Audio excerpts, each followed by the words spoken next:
sa mga Pilipino sa Pilipinas, ma'am. Gusto ko lang ulitin kasi kanina Para sa among pamilya. masyadong malayo yung iba.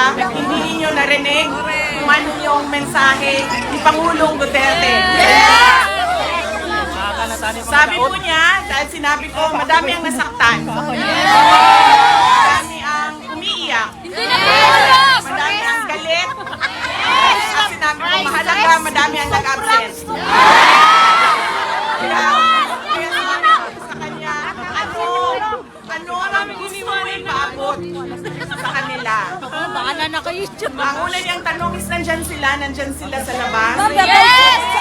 Oo, nandyan sila sa labas. Sabi niya, hindi ko man lang sila makausap at makamusta. Sabi ko, darating tayo dyan. Pero sabi ko, ibigay mo muna ngayon sa akin ang mensahe mo para sa kanila. So sinabi niya, unang-una, relax lang. May hangganan ang lahat.